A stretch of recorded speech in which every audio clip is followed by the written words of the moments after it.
नमस्कार दोस्तों, डेट है आज की 18 नवंबर 2020 और स्वागत है आपका एडिटोरियल डिस्कशन में। 3 इश्यूज आज हम डिस्कस करेंगे। सबसे पहले क्रिमिनल जस्टिस सिस्टम में इंप्रूवमेंट से संबंधित, दूसरे नंबर पे एशियन इकोनॉमीज के बीच इन्वेस्टमेंट को अट्रैक्ट करने के लिए कंपटीशन से संबंधित, तीसरे नंबर पे अजरबैजान और आर्मीनिया के बीच सीजफायर एग्रीमेंट साइन हुआ है। आर्मीनिया ये युद्ध हार चुका है। चलिए डिस्कशन स्टार्ट करते हैं। First important article criminal justice system में इंप्रूवमेंट से संबंधित है। आप जनरल स्टडी पेपर 2 के इस टॉपिक से आर्टिकल को कनेक्ट कर सकते हो। ये एस्पेक्ट्स हम कवर करेंगे इस आर्टिकल को डिस्कस करते वक्त। सबसे पहले आप मुझे एक बात बताइए, क्रिमिनल जस्टिस सिस्टम का मतलब क्या होता है? What is criminal justice system? देखो, क्रिमिनल जस्टिस सिस्टम में वो सारे इंस्टीट्यूशंस, लॉज या फिर प्रोसेसेस इन्वॉल्व होती हैं जिनको सरकार की तरफ से इस्टाब्लिश किया गया है देश में क्राइम को कंट्रोल करने के लिए। For example police, courts, IPC, ये सब क्रिमिनल जस्टिस सिस्टम का पार्ट है। इनको इस्टाब्लिश करने का मकसद क्या है? देखो, इन इंस्टीट्यूशंस को, लॉज को, प्रोसीजर्स को इस्टाब्लिश करने का मकसद है देश में क्राइम को कंट्रोल करना, और अगर क्राइम हो जाता है तो अपराधियों को सज़ा दिलवाना और विक्टिम्स को न्याय दिलवाना, इंक्लूडिंग उनको कंपनसेशन दिलवाना। ये सब चीज़ें शामिल है क्रिमिनल जस्टिस सिस्टम में। बट देखो, हमारे देश में अगर हम एनालाइज करें फिलहाल क्रिमिनल जस्टिस सिस्टम की सिचुएशन क्या है, तो काफ़ी सारे इश्यूज निकल के आते हैं। राइटर विक्टिम पे ध्यान देते हुए, विक्टिम पे फोकस करते हुए कहते हैं कि पूरी प्रोसेस में जस्टिस की जो ये पूरी प्रोसेस होती है, इस पूरी प्रोसेस में विक्टिम्स को इग्नोर कर दिया जाता है। जो प्राइमरी विक्टिम्स होते हैं उनको सिर्फ विटनेस के तौर पे देखा जाता है, जबकि उनकी ज़रूरतें, उनको कंपनसेशन दिलवाना, पूरी प्रोसेस में उनका पार्टिसिपेशन इंश्योर करना, ये जो जस्टिस की प्रोसेस होती है, कोर्ट में केस चलता है, इसमें विक्टिम की पार्टिसिपेशन को इंश्योर करना, ऐसे ऐसे बहुत सारे एस्पेक्ट्स हैं जिनको इग्नोर कर दिया जाता है क्रिमिनल जस्टिस सिस्टम में। वैसे देखो, सुप्रीम कोर्ट ने अपनी तरफ से पिछले कुछ सालों में काफ़ी एफर्ट्स लगाए हैं ये सुनिश्चित करने के लिए कि विक्टिम्स आसानी से जस्टिस को एक्सेस कर सकें, उनको कंपनसेशन मिले और उनको असिस्टेंस भी मिले जस्टिस की इस पूरी प्रोसेस में, मतलब जब तक केस चलता है कोर्ट में। लेकिन ये सारे इनिशिएटिव्स सुप्रीम कोर्ट की तरफ से लिए गए हैं। लेजिस्लेचर्स ने इस इशू पर काफ़ी कम ध्यान दिया है, और इवन सुप्रीम कोर्ट के ऑर्डर्स के बावजूद ग्राउंड रियलिटीज चेंज नहीं हुई हैं। अभी भी जस्टिस को अटेन करने की पूरी प्रोसेस में विक्टिम्स इग्नोर्ड फील करते हैं। नेक्स्ट कमी ये है, देखो हमारे देश में और इवन बहुत से डेवलपिंग कंट्रीज में क्राइम प्रिवेंशन पर ज़्यादा फोकस नहीं किया जाता है। इवन क्राइम प्रिवेंशन एक ऐसा एस्पेक्ट है, इस पर बहुत ज़्यादा स्टडी भी नहीं हुई है।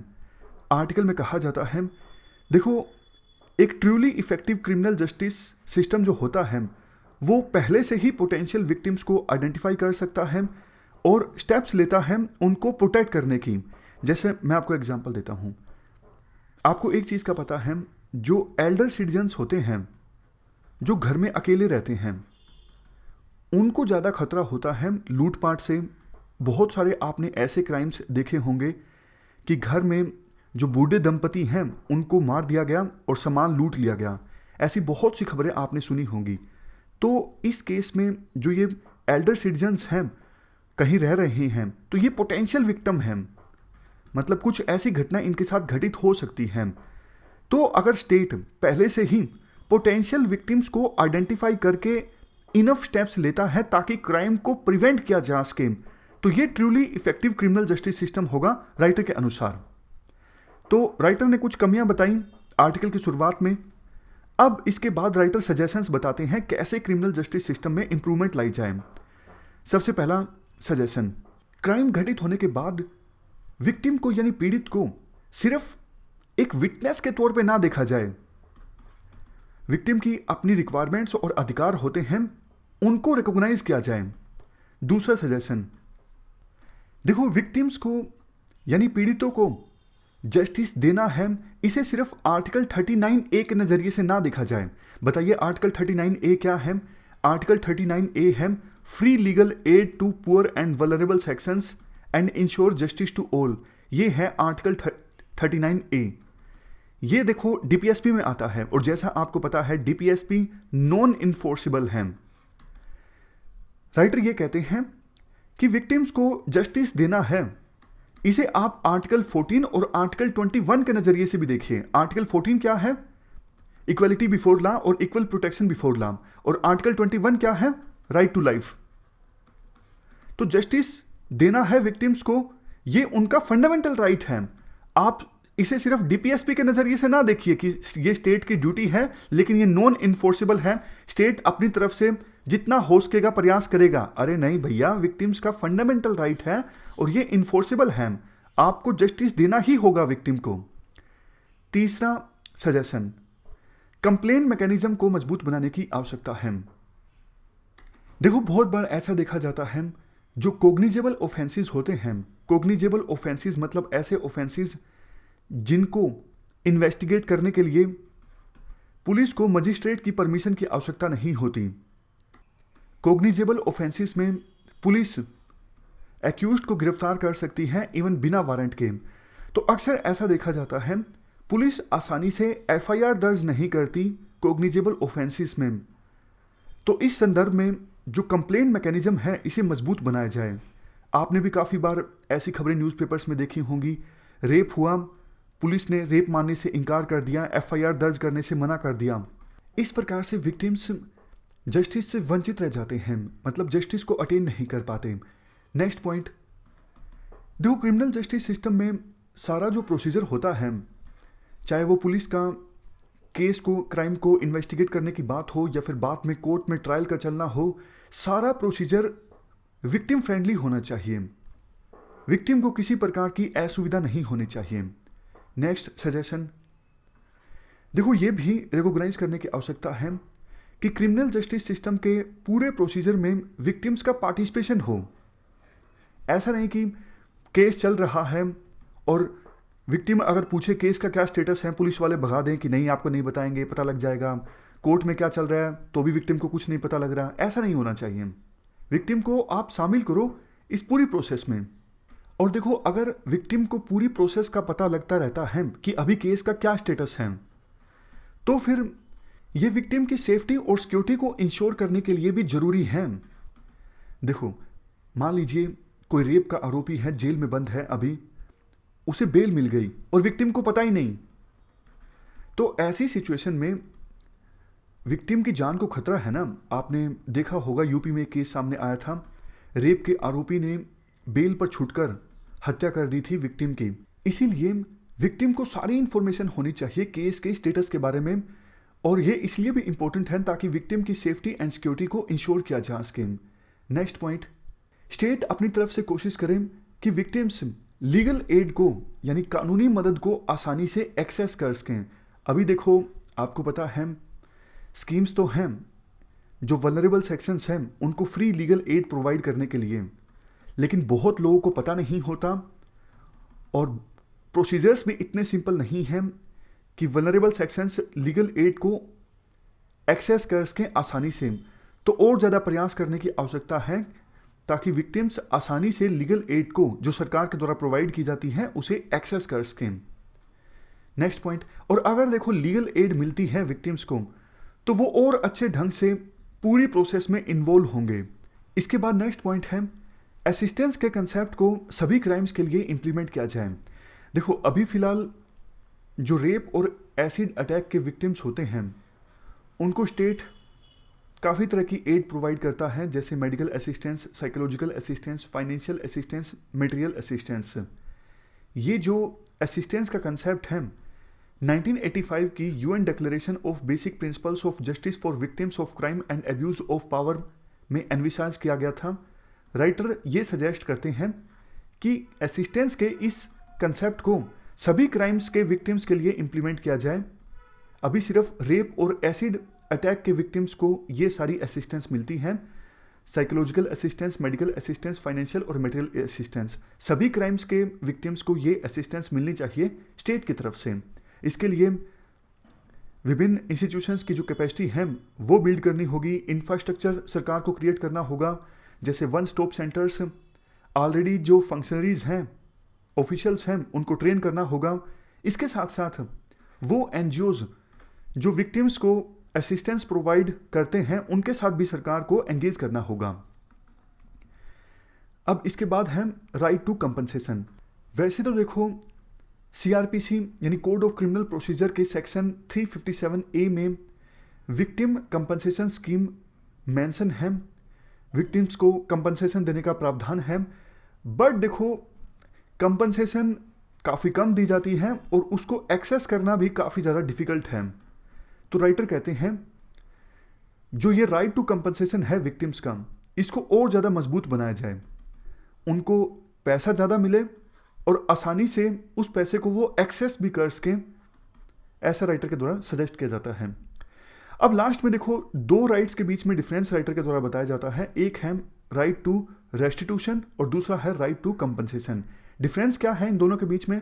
डिफरेंस देखो इतना है, मान लीजिए ए पर्सन ने कोई एट्रोसिटी की है बी के ऊपर, अटेम्प्ट टू मर्डर हो सकता है, ए की वजह से बी विकलांग हो गया, या फिर ए की वजह से एक्सीडेंट हुआ था और इससे बी को बहुत चोट पहुंची।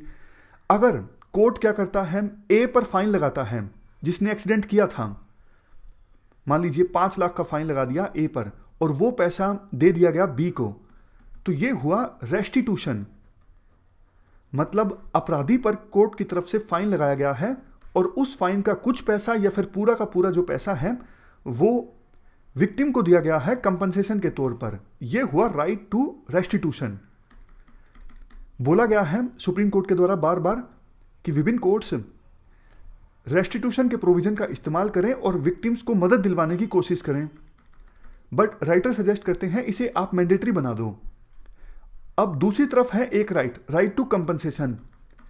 राइट टू कंपनसेशन में जो एड मिलती है विक्टिम्स को वो अपराधी की तरफ से नहीं मिलती, वो स्टेट की तरफ से मिलती है।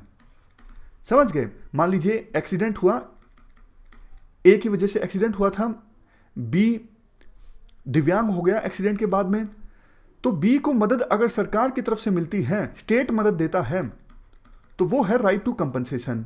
और राइट टू रेस्टिट्यूशन में क्या होता है, कोर्ट फाइन लगाती है ए के ऊपर में और ए की तरफ से पैसा जाता है बी को। ये डिफरेंस है राइट टू रेस्टिट्यूशन के बीच और राइट टू कंपनसेशन के बीच। अब लास्ट में कंक्लूजन में राइटर के द्वारा यह कहा जाता है, हर्बर्ट एल पैकर ने स्ट्रेस किया था कि क्रिमिनल जस्टिस सिस्टम 2 वैल्यूज पर आधारित है, एक क्राइम कंट्रोल और दूसरा ड्यू प्रोसेस। उसके बाद डगलस ई बिलूफ ने एक वैल्यू और ऐड कर दी, विक्टिम पार्टिसिपेशन। तो देखो तीसरी वैल्यू के बिना जस्टिस का जो एम है वो फुलफिल पूरा नहीं हो सकेगा और जस्टिस की जो रीच है वो लिमिटेड रहेगी। इसलिए तीसरी जो ये वैल्यू है विक्टिम पार्टिसिपेशन की, इस पर भी ध्यान देने की आवश्यकता है। तो ये हमने पूरा आर्टिकल डिस्कस किया क्रिमिनल जस्टिस सिस्टम से संबंधित। चलते हैं आगे। नेक्स्ट आर्टिकल एशियन इकोनॉमीज में इन्वेस्टमेंट के लिए फाइट से संबंधित है। आप जनरल स्टडी पेपर 3 के इस टॉपिक से आर्टिकल को रिलेट कर सकते हो। ये एस्पेक्ट्स हम कवर करेंगे इस आर्टिकल के डिस्कशन में। सबसे पहले बात करते हैं बैकग्राउंड की। देखो जैसे ही कोविड-19 आया, विभिन्न एक्सपर्ट्स के द्वारा ये प्रिडिक्ट किया गया कि काफ़ी सारी फर्म्स ऐसी हैं जिन्होंने चाइना में अभी इन्वेस्ट करके रखा है, वो अपने बिजनेस को दूसरे देशों में सेटअप करेंगी। मतलब चाइना में अगर वो प्रोड्यूस करती हैं तो अपनी फैक्ट्री को कहीं और पर इस्टेब्लिश करेंगी। क्या ऐसा हुआ? ऐसा नहीं हुआ। हालांकि देखो श्रीलंका और बांग्लादेश जैसे कुछ देशों में टेक्सटाइल इंडस्ट्रीज ने इन्वेस्ट तो किया है, जिसका मेन रीज़न ये है चाइना में लेबर कॉस्ट अब इंक्रीज हो गई है। चाइना में पहले लेबर सस्ती हुआ करती थी, अब चाइना में लेबर उतनी सस्ती नहीं है। एक अनुमान के अनुसार चाइना में पिछले कुछ सालों में लेबर 3 गुना बढ़ गई है। तो इसलिए कपड़ा बनाने की जो फैक्ट्रीज हैं वो शिफ्ट हो गई हैं थोड़ी बहुत श्रीलंका में और बांग्लादेश में। लेकिन अगर देखो ओवरऑल पिक्चर देखें तो वेरियस कंपनीज चाइना को छोड़ने के लिए तैयार नहीं हैं। उसका रीज़न भी है। रीज़न देखो ये है, एक तो चाइना में बिजनेस करना काफ़ी ज़्यादा आसान है। चाइना में काफ़ी सालों तक रहकर बड़ी बड़ी कंपनीज ने एक इकोसिस्टम डेवलप किया है, सप्लाई चेन तैयार की है कि कहाँ से रॉ मटेरियल प्रोक्योर करना है, कहाँ पे एक्सपोर्ट करना है, लॉजिस्टिक्स को तैयार किया है। तो इसमें बहुत लंबा समय लगाया है बड़ी बड़ी कंपनीज ने। वो इन सब चीज़ों को छोड़कर दूसरे देशों में एकदम से नहीं जाना चाहती। इसके अलावा जो चाइनीज़ फर्म्स हैं काफ़ी ज़्यादा एक्टिव, काफ़ी ज़्यादा फास्ट होती हैं। ये दिखा भी कि लॉकडाउन के बाद एकदम से चाइना की इकोनॉमी ने किस प्रकार से रिकवर किया। बट देखो, बहुत सारी बड़ी कंपनीज ऐसी हैं जो चाइना प्लस वन की स्ट्रेटजी पर काम कर रही हैं। ये चाइना प्लस वन की स्ट्रेटजी क्या है? चाइना में तो हमारी इन्वेस्टमेंट रहेगी ही, लेकिन ऑपरेशंस को हम डाइवर्सिफाई करेंगे। सिर्फ चाइना में हम इन्वेस्ट नहीं करेंगे, हम अपने ऑपरेशंस को कुछ दूसरे देशों में भी चलाएंगे। ये है चाइना प्लस वन स्ट्रेटजी। मैं फिर से बोलता हूं, देखो बहुत सारी फर्म्स ऐसी हैं जिन्होंने ये डिसाइड किया है कि चाइना में तो हम ऑपरेशंस चलाते ही रहेंगे, लेकिन ऐसा नहीं कि सिर्फ चाइना में ही हमारे ऑपरेशंस होंगे और हमारी पूरी तरह से चाइना के ऊपर डिपेंडेंसी होगी। चाइना के अलावा हम एक और देश भी ढूंढेंगे, वहां पर भी हमारी ऑपरेशंस चलेंगे, वहां पर भी हमारे प्रोडक्ट्स मैन्युफैक्चर होंगे, प्रोड्यूस होंगे। ऐसी स्ट्रेटजी बहुत सारी फर्म्स के द्वारा अपनाई गई है। और अब तो देखो, खास करके RCEP regional comprehensive economic partnership agreement sign होने के बाद इस एग्रीमेंट में जो देश हैं उनमें भी कंपटीशन होगा। कंपटीशन में वैसे इंडिया भी शामिल है, हालांकि इंडिया RCEP का पार्ट नहीं है। तो इन देशों में कंपटीशन है कि चाइना प्लस वन की जो स्ट्रेटजी है वेरियस फर्म्स की, वो वन हम बने। ऐसी स्ट्रेटजी विभिन्न देशों की गवर्नमेंट्स के द्वारा बनाई जा रही है। मतलब सिंपल कहने का ये है, विभिन्न बड़ी कंपनीज की जो सोच है कि चाइना के अलावा एक और देश में हम इन्वेस्ट करें, तो विभिन्न देश चाहते हैं कि वो इन्वेस्टमेंट हमारे देश में आनी चाहिए। और इसके लिए अभी फिलहाल विभिन्न देशों में कंपटीशन चल रहा है। कंपटीशन कैसे चल रहा है, मैं आपको एग्जांपल देता हूं। आप एक बार सीधा कंक्लूजन में आइए। देखो, इंडिया ने 3 लेबर कोड बिल पास किए, 23 सितंबर को पार्लियामेंट में पास हो गए। इंडोनेशिया ने काफ़ी तरह के जो अपने रेगुलेशंस थे उनको अब लिबरल कर दिया है, ताकि ज़्यादा से ज़्यादा फॉरेन इन्वेस्टमेंट को अट्रैक्ट किया जा सके। बांग्लादेश अभी नेगोशिएशन कर रहा है ऑलमोस्ट 12 देशों के साथ, इंक्लूडिंग USA और कनाडा, ताकि इन देशों के साथ Bangladesh preferential trade agreement sign कर सके। ये सब क्यों चल रहा है? ये सब इसीलिए तो चल रहा है ना कि चाइना प्लस वन की जो स्ट्रेटजी है विभिन्न कंपनीज की, वो वन बनाया जाए। समझ गए? इस वन का दर्जा हासिल करने के लिए विभिन्न देश प्रयास कर रहे हैं, इकोसिस्टम को इंप्रूव कर रहे हैं। अब इस संदर्भ में राइटर मेनली 3 सजेशंस देते हैं। सबसे पहला सजेशन, डोमेस्टिक पब्लिक इन्वेस्टमेंट को इंक्रीज किया जाए। पब्लिक इन्वेस्टमेंट मतलब सरकार जो खर्चा करती है उस खर्चे को इंक्रीज किया जाए। देखो, IMF के डेटा के अनुसार अगर पब्लिक इन्वेस्टमेंट 1% बढ़ती है, मतलब सरकार 1% ऑफ GDP ज़्यादा खर्च करती है, इन्वेस्ट करती है, तो इससे ओवरऑल जो GDP है उसमें 2.7% का इजाफा देखने को मिलता है। इससे प्राइवेट इन्वेस्टमेंट 10% बढ़ जाती है, एम्प्लॉयमेंट 1.2% बढ़ जाता है। इंडिया की अगर हम बात करें, इवन महामारी से पहले भी पब्लिक इन्वेस्टमेंट में ग्रोथ काफ़ी कमज़ोर थी। और अब तो देखो, बिल्कुल सही टाइम है पब्लिक इन्वेस्टमेंट को इंक्रीज करने का। सरकार को खर्चा करना चाहिए, क्योंकि अब तो इंटरेस्ट रेट भी काफ़ी ज़्यादा कम है और सेविंग्स भी अवेलेबल हैं। तो इसलिए सरकार को अब पब्लिक इन्वेस्टमेंट पे फोकस करना चाहिए। खर्चा करे सरकार, इंफ्रास्ट्रक्चर पे खर्च करे या फिर सोशल सिक्योरिटी स्कीम्स चलाए, कुछ भी करे, पब्लिक इन्वेस्टमेंट सरकार जरूर करे। इसके बाद नेक्स्ट पॉइंट है, ट्रेड पॉलिसी में हमें फेरबदल की आवश्यकता है। इवन देखो, प्री कोविड ईरा में भी वेरियस एक्सपर्ट्स के द्वारा ये सजेस्ट किया जा रहा था कि ट्रेड वार के चलते इंडिया को अपनी ट्रेड पॉलिसी में बदलाव लाना चाहिए। और अब कोविड-19 के बाद तो ट्रेड पॉलिसी में बदलाव लाना और भी ज़्यादा जरूरी हो गया है। क्यों? क्योंकि देखो, विभिन्न देशों में इकोनॉमिक नेशनलिज्म इंक्रीज हुआ है। जैसे इंडिया अब आत्मनिर्भरता पे फोकस कर रहा है, उसी प्रकार से विभिन्न देश भी नेशनलिज्म पे काफ़ी ज़्यादा फोकस कर रहे हैं। इवन इकोनॉमी के मामले में भी प्रोटेक्शनिस्ट पॉलिसीज विभिन्न देशों के द्वारा अपनाई जा रही हैं। तो ऐसी सिचुएशन में ट्रेड पॉलिसी में बदलाव लाना जरूरी है। इसके बाद राइटर ये सजेस्ट करते हैं, ट्रेड पॉलिसी में जो सरकार बदलाव लाए वो 2 फैक्टर्स को कंसीडर करने के बाद लाए। एक वालमार्ट इफेक्ट, दूसरा स्विचिंग इफेक्ट। वालमार्ट इफेक्ट क्या है? देखो, वालमार्ट जैसे वो शोरूम्स जहां पर सभी चीज़ें एक ही जगह पर अवेलेबल हो जाती हैं, इनसे छोटे दुकानदारों पर क्या इम्पैक्ट होता है, उसको कहते हैं वॉलमार्ट इफेक्ट। और स्विचिंग इफेक्ट क्या है? स्विचिंग इफेक्ट मतलब जो डेवलप कंट्रीज हैं वो देखो अब नए सोर्सेज को खोज रही हैं इंपोर्ट करने के लिए, क्योंकि चाइना के ऊपर से डिपेंडेंसी वेरियस डेवलप कंट्रीज अब कम करना चाहती हैं। तो इन दोनों फैक्टर्स को कंसीडर करने के बाद सरकार नई ट्रेड पॉलिसी लेकर आए।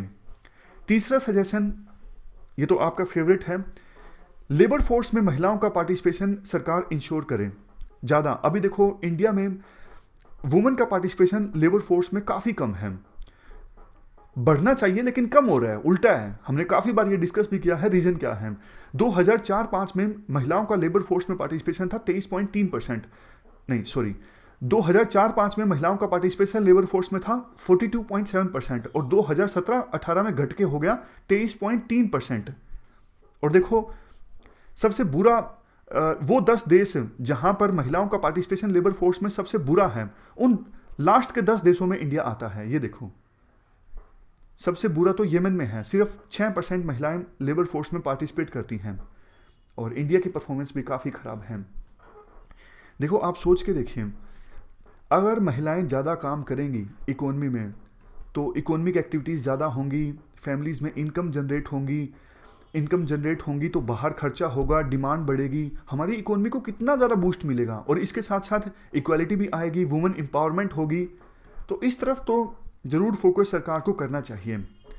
बांग्लादेश का एग्जांपल दिया जाता है। बांग्लादेश में महिलाओं का पार्टिसिपेशन लेबर फोर्स में 1991 में बहुत ही कम था, लेकिन 2017 में काफ़ी ज़्यादा बढ़ गया है। पहले 24% था, अब बढ़ के 36% हो गया है।